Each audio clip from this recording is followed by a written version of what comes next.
大家好，我是龟爷。那上次分享了一篇这个 AV 补图跟停空补图的影片后啊，就有一些龟友建议我用比较快速的这个瞬间解锁剂啊。那虽然说我有用快干加爽身粉的方式啊，但实际上有更好取得并且能够快速干燥的产品。那汇整大家的建议后，最后我选择了这2个。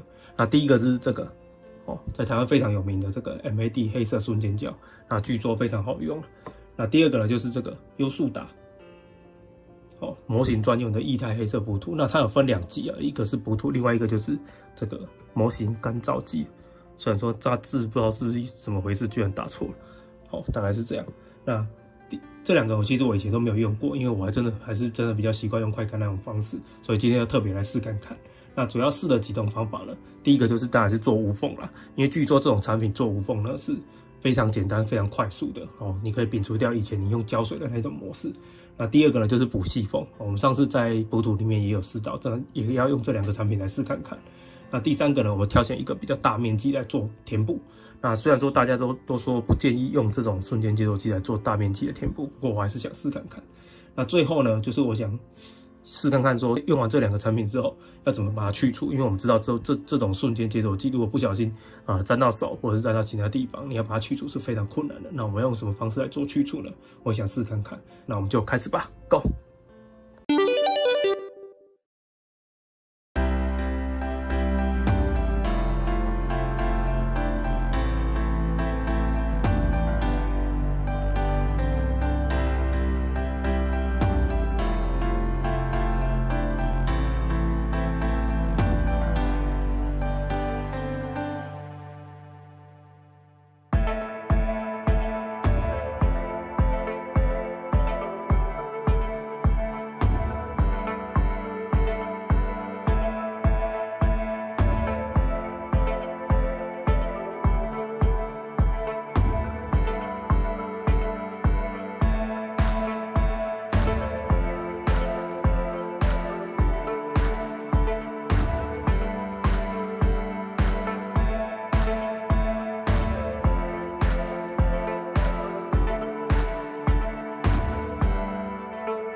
好了，那这2个都处理完了，那也喷上这个 Aqueous 的补涂了，因为最近刚好拿到这个，就用这个来喷了。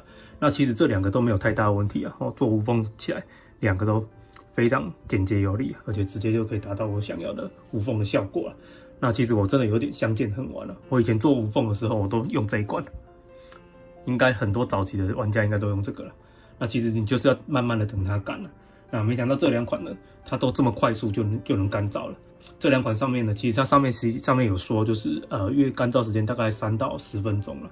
那我大概放半个小时，那放半个小时就开始作业，那其实也很顺利我以前怎么会浪费这么多时间呢？那操纵性来说，其实2款都真的都非常简单了刚刚在操作过程应该有看到。那当然优速达它可能就比较麻烦，它又多涂了一个这个干燥液啊。不过其实我觉得差不了多少。那原则上都还是很简单。那大大的减少这个我们工作的时间了再来味道来说，其实也差不多，2个都是有那种快干的味道。那不过跟那个停空补涂比起来，真的还是差太多了啦。那整体的操作真的非常简单。所以做无缝来说真的是完美。这2款真的是大腿啊。好，那我们就再往下。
好了，那再来是补缝隙的部分了。那这一次呢，我一样用这个0.5的刻笔去做刻线了。那刻出来也蛮深蛮大的了。那可以看得出来，是这2款都是没有问题的了。直接喷上补涂，看起来就是完全没有留下任何的收缩或者是等等之类的问题啊。这样子不知道我上次拍的那片会不会直接变成废片啊？因为这个真的蛮好用的，那这么大的缝隙都补得非常好。老实说，这样子产品真的是不错。那它的硬度也非常高，所以在刻线也是可以接受的。因为我们知道我们上次用那个天空补涂的话，相对来说比较软一点啊。那如果用这2款就完全没有问题。那另外在打磨的时候，因为它虽然说它有一定的硬度啊，但是它也不会非常困难。我大概就是用这个400、800、1000。都能够很顺利的去打磨，那该留下就留下，该被磨掉就磨掉，这真的是一个不错的产品。我以前怎么会不知道有这种东西呢？好，那我们就再往下。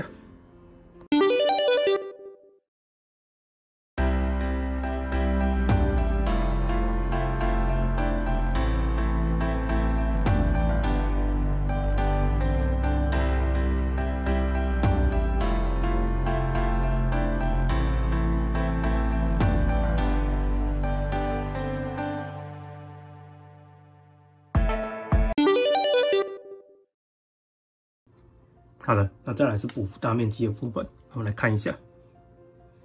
这2个完完全全就干燥了，而且没有收缩右边这里有个洞，其实这个不是收缩，就是一开始我弄的时候没有把它弄平的时候有个洞。不过因为从旁边这里看得出来，它完全是没有收缩的啦。那虽然说我们在网络上看到的讯息就是说，不要用这种瞬间胶去做这个大面积，但是我这样试起来其实可以真的是可以这补起来这样算还可以，那我们再稍微打磨一下，应该就没问题了。那我们用刻尖刀来试看看它的硬度，试看看哈。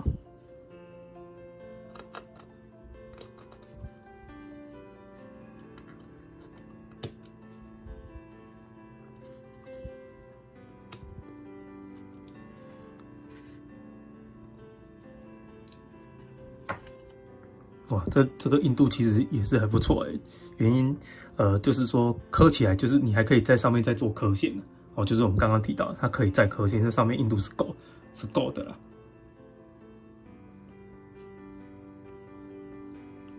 那另外就是完全也没有溶掉我们的套件了，完全没有不会像天工那样。那如果真的是成本许可的话，或很赶时间的话，我觉得真的也可以来填补大面积这完全是没有问题。那这2款都是可以的。这一招还是可以留下来，以后如果真的有必要的话，其实还是可以用。好了，那我们再往下。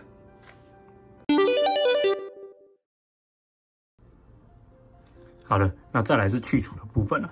例如说像我手上去沾到，不小心沾到这样子啊，那不管你是用水性的溶剂，或者是 X20 或者是 T400这种油性的溶剂呢，其实都没办法把这些去除掉。它这个跟溶剂应该是完全没有关系的东西啊。后来我去找了一个东西，就是这个。这个是在书局买到的，就是多用途的卸除剂啊，它能够把这些像快干啊，或者是一般我们用的这种粘着剂做去除。让我来试看看。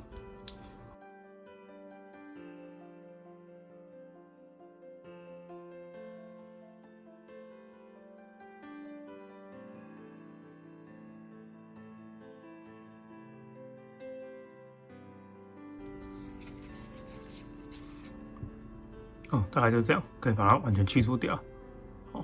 就是不然其实真的我找不到方法可以把它去除，我再去买这个来做去除了。我们统整一下，这是这2款的一些特性，如上表。简单来说呢，就是左边这个呢，其实它是比较浓的，就是它里面是比较有点像膏状这样的感觉。那 MAD 的部分稍微比较水一点点。不过这个浓跟水一点有没有什么差异？其实看起来是看你的用途啦。我觉得目前用起来其实我就觉得都没有差。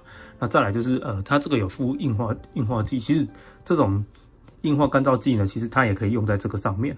因为网络上也有人推荐，就是说你如果用这个 MAD 的黑补涂，你还可以去找这个硬化剂，可以让你加快更快速度去做干燥，这样去做硬化这样子。那但是硬化剂在使用上还是要小心一点，就是说它有时候你直接涂在你的套件上面，有可能是造成脆化。可能会这样子哦，所以这个在使用上还是要小心一点啊。不过这2款比起来，我觉得都不错，好，那操作起来也很简单。那我们今天影片就到这边啦。如果你喜欢我的影片的话，记得帮我按赞跟订阅哦。那我们就下次再见啦，拜拜。